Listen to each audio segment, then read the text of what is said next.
The cold metal of my father's locket was the last thing I felt before my husband. Julian ripped it from my neck and tossed it into the oily mud. A lesson in respect, he sneered, his words cutting through the wind as he left me on a desolate highway, 50 miles from home. He thought he was abandoning me to the mercy of the coming storm. He never imagined that his final, cruel act was the very signal I was waiting for, or that my true protector was already pulling up just around the bend. Before we jump into today's story, take a moment to share where you're watching from. We love seeing how far our stories reach and connect with amazing viewers like you. And if you haven't already, make sure to subscribe so you never miss the next surprising turn in our journey. Now, get comfortable and let's dive into a tale that will leave you inspired and intrigued. My name is Eleanor Vance, and the cold metal of my father's locket was the last thing I felt before my husband. Julian ripped it from my neck and tossed it into the oily mud of the highway rest stop. A lesson in respect. Eleanor, he sneered, his voice a blade cutting through the howling wind that promised a storm. He stood there for a moment, his silhouette framed by the harsh, flickering lights of the abandoned gas station, his face a mask of smug satisfaction. He had calculated this moment perfectly, just as he calculated everything in his life, from stock trades to the precise level of cruelty needed to keep someone in their place. He relished the control, the power to orchestrate another person's reality. And my reality had been his favorite project for the last 5 years. He didn't need to say more. The lesson was clear. I had dared to question him, to ask about the unusual wire transfer to a Swiss bank, a transaction he had tried to bury under a mountain of paperwork from a recent auction. For that transgression, for daring to peek behind the curtain of his immaculate financial theater, I was to be punished. He was leaving me here, 50 miles from our sprawling Manhattan apartment, without a phone or a wallet, as the sky prepared to open up. He expected me to be terrified, to crumble into tears, to beg him to let me back into the warmth of his imported sports car. That was the script he had written for me, the role of the helpless, hysterical wife he had so carefully cultivated over the years. But I said nothing. I just met his gaze. My silence an impenetrable wall he could not scale. The confusion that flickered in his eyes for a fraction of a second was more satisfying than any words I could have spoken. His script had been deviated from, and it unnerved him. He slammed the car door, the sound swallowed by the wind, and drove away, leaving me alone with the darkness. He thought he was abandoning me to the mercy of the coming storm. He never imagined that his final, cruel act was the very signal I was waiting for, or that my true protector was already pulling up just around the bend. The moment his taillights vanished, the raw grief I had suppressed for months finally hit me. Not for the loss of my husband, but for the man he had pretended to be, and for the woman I had allowed myself to become. The locket, now submerged in grime, held a tiny painted portrait of my father. It was my father who had taught me about the world of fine art, who had trained my eye to see the soul of a painting, to spot the subtle tremor in a brushstroke that betrayed an artist's deepest emotions. I remembered being a girl, standing with him in the main gallery. He knelt beside me, pointing to a 17th century Dutch still life.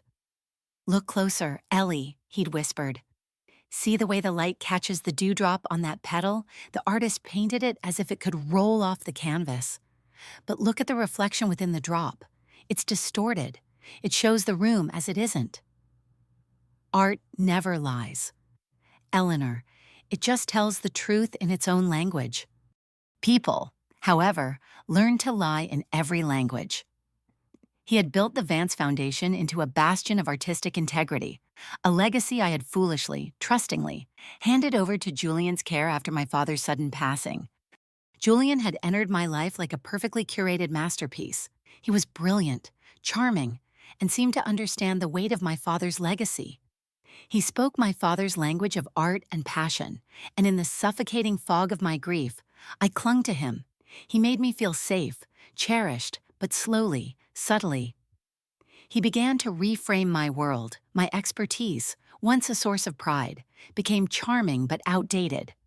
My presence on the Foundation's board was a sweet tribute but ultimately unnecessary. "You feel things too deeply, my love," he'd say, stroking my hair.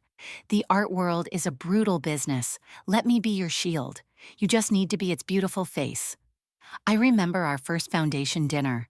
I'd corrected a guest on the provenance of a Degas sculpture, a fact my father had taught me. Later that night, Julian told me, with a smile that didn't reach his eyes, that my encyclopedic knowledge could be intimidating. It makes people feel small, Eleanor, he'd said, and we need these people to feel big. I see now he wasn't talking about the guests. He was talking about himself. My knowledge wasn't a threat to them. It was a threat to the carefully constructed image of himself as the sole expert, the master of this world he had married into. He convinced me that my greatest contribution was to be his muse, his elegant wife, the perfect hostess. I had stepped back, believing I was supporting his vision, when in reality, I was clearing the stage for his crimes. My husband saw me as an accessory, a beautiful link to a world of old money and prestige he craved. He never believed I paid attention to the details of the foundation he now ran. He thought my days were filled with charity luncheons and gallery openings, that my expertise had softened and dulled with disuse. That was his greatest miscalculation. The conflict hadn't started tonight with a question about money. It began 6 months ago with a feeling of profound wrongness.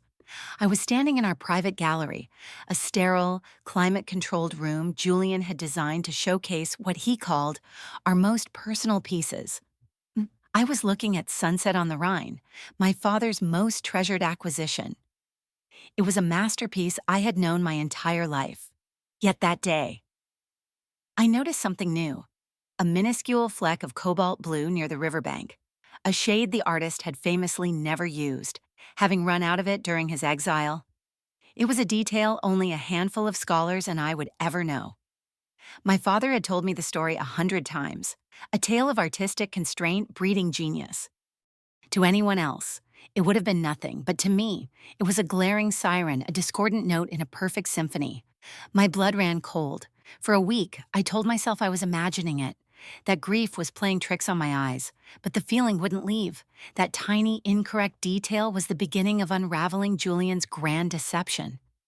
My first move was to reach out to the one person my father trusted implicitly, quietly. I began my own investigation, a double life conducted in whispers and shadows. By day, I was the smiling, supportive wife. By night, I descended into the Foundation's archives, a place Julian never visited, believing it to be a dusty relic of the past. The air was thick with the scent of aging paper and leather bindings, and the fear was a constant, metallic taste in my mouth. There were nights I'd hear Julian's car in the driveway and have to scramble, my heart hammering against my ribs, stuffing documents back into their folders, praying my hands weren't shaking too much to close a drawer silently. I lived on the edge of a razor, terrified that one wrong move, one misplaced file, would expose everything. The truth that emerged was more devastating than I could have imagined, not just for the scale of the theft, but for the desecration of memory. Every shared smile, every whispered promise over the years, was now recast as a meticulous performance in a long con. Julian had been systematically replacing priceless works from my family's collection with flawlessly executed forgeries. He was selling the originals on the black market to a shadowy network of private collectors, funneling the money into offshore accounts and funding a lavish secret life, complete with a mistress and a villa in Geneva. He was hollowing out my father's legacy from the inside, all while playing the part of the devoted husband and brilliant artistic director. As the first cold drops of rain began to fall, my own storm of quiet fury had already passed. All that remained was a calm, cold resolve. I pulled a small, untraceable satellite phone from a hidden pocket in my coat, a precaution I had taken months ago. I pressed a single button. Less than 2 minutes later, a discreet black sedan pulled up beside me. The door opened. And David, my father's head of security for over 20 years, stepped out, holding a large black umbrella. His face was impassive, but his eyes held a familiar loyalty that I hadn't realized how much I'd missed. He had watched me grow up, and his allegiance was never to Julian. It was to my father's memory and to me. The day I first approached him with my suspicions, we met in a small forgotten coffee shop in the Lower East Side. I laid out my fears, my voice trembling. He hadn't questioned me. He simply said, "Your father told me to always protect his greatest treasure. I always thought he meant the art. I realize now he meant you. What do you need me to do?" "Everything is ready, Mrs. Vance," David said now, his voice a low rumble of efficiency. He helped me into the car. He didn't ask what had happened. He didn't need to. He had been my silent partner in this investigation from the moment I shared my suspicions. He helped me install covert listening devices in Julian's private study, hire forensic accountants who could navigate the darkest corners of international finance and trace the flow of money through a labyrinth of shell corporations. He handed me a tablet, its screen glowing in the dark. It displayed a live feed from a motion-activated camera inside the Geneva villa. There, on the wall of a lavishly decorated living room, hung the real Sunset on the Rhine. A woman I didn't recognize was admiring it, a glass of champagne in her hand. A red dot on a map indicated Julian was already on a private jet, heading to join her, believing I was stranded and helpless. Climbing into the warm, dry car, I felt a chapter of my life closing. The woman Julian left on the side of the road was a fiction he had created. The real Eleanor Vance was now in control, and the stage was set for his final performance. The annual Vance Foundation Gala was the following night, the crown jewel of the New York social season. It was an event Julian orchestrated with military precision, a night to celebrate his own perceived genius in front of the city's most powerful and influential people. He expected me to be absent, perhaps having crawled back to our apartment humiliated and broken, too ashamed to show my face. He couldn't have been more wrong. I spent the next day with my legal team, a formidable group of women David had helped me assemble. We walked through the final details. Injunctions were filed electronically, set to execute at a precise moment. A detailed report, complete with annotated evidence, was delivered to the Art Crime Unit of the Federal Bureau of Investigation, who were now waiting in the wings. But his public downfall needed to be as spectacular as his rise. That evening, I arrived at the gala through a service entrance, dressed not in the soft pastels Julian preferred, but in a striking black gown that was both elegant and severe. I felt like a shadow, watching from the wings as Julian took the stage, bathed in the warm glow of the spotlight. He was charming, witty, and utterly captivating. He was a master performer, and tonight was his magnum opus. "Art is not merely an object," he began, his voice resonating with a false sincerity that had once fooled me completely. "It is a legacy. It is a testament to truth, to history, to the unwavering integrity of the human spirit." The hypocrisy was so thick I could almost taste it. He spoke about my father with reverence, weaving a beautiful narrative of mentorship and loyalty, painting himself as the faithful custodian of my father's vision. The audience was mesmerized. The city's wealthiest patrons, the most respected critics, the entire board of the foundation, they were all hanging on his every word. He was at the absolute peak of his power, admired and untouchable. As he raised his glass for a toast to a future built on the foundations of a great past, I gave David a subtle nod. The massive screens behind Julian, which had been displaying images of the foundation's collection, suddenly flickered. The curated slideshow was replaced by the live feed from the Geneva villa. The murmuring in the ballroom fell to a dead silence.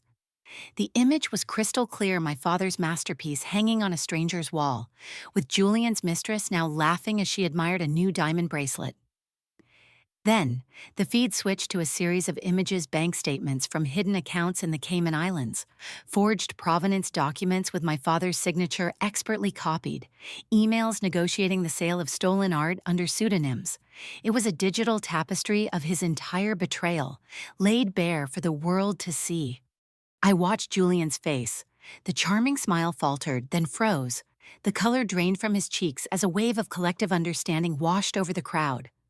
The silence was broken by a single, sharp gasp from the chairwoman of the board, who clutched at her pearls, a prominent art critic, a man Julian had just been flattering, slowly lowered his champagne flute, his expression hardening into one of contempt. Phones began to light up across the room, not to take pictures, but as people frantically messaged, the digital whispers of his social execution beginning in real time. The faces that had been looking at him with adoration were now filled with shock, confusion, and the cold, hard disgust of patrons who realized they had been made fools of. His mask of respectability was not just shattered, it was incinerated. For the first time, everyone saw him for what he truly was, a common thief in $1,000 suit. Instead of leaving, I stepped out from the shadows at the side of the ballroom. His frantic eyes scanned the crowd and found mine. There was no fear in his expression, only pure venomous hatred. I held his gaze, offered him a small, serene smile, and then turned my back on him, leaving him to be consumed by the fire I had started. The aftermath was swift and brutal. Julian was discreetly intercepted by federal agents before he could even leave the venue, his public humiliation seamlessly transitioning into a private nightmare. The federal investigation uncovered a scheme far larger than I had even realized, implicating several other high-profile figures in the art world and causing a scandal that rocked the industry. His mistress, facing her own legal troubles, testified against him in exchange for a lighter sentence. His name, once synonymous with success, became a cautionary tale whispered at cocktail parties. He lost everything: his reputation, his freedom, and the fortune he had stolen. I, on the other hand, stepped into the role I was born for. When the board of directors convened their emergency meeting, I didn't wait for an invitation. I walked into the boardroom, the same room where Julian had once dismissed my opinions, and took my father's seat at the head of the table. There was no argument. Their faces, a mixture of shame and desperation, turned to me for leadership, in their unanimous vote to appoint me president. It wasn't just an appointment, it was a coronation and an apology. My first board meeting was in the same room where Julian had once patronizingly explained market trends to me. This time, I was at the head of the table, and the silence was one of respect. My first act was not one of revenge, but of restoration. I initiated a global effort to recover every piece of art Julian had sold, using his meticulously kept records against him. It was a long and arduous process, involving delicate negotiations and international law, but one by one, the lost pieces began to return home. Then, I organized a special auction. We didn't sell art. We sold every asset tied to his deceit, his fleet of luxury cars, his collection of rare watches, the contents of his secret villa. The event was titled The Price of Deceit, and it became a media sensation. The proceeds from that auction were used to create the Phoenix Grant, a new initiative dedicated to supporting talented female artists who had been overlooked or dismissed by the male-dominated art establishment.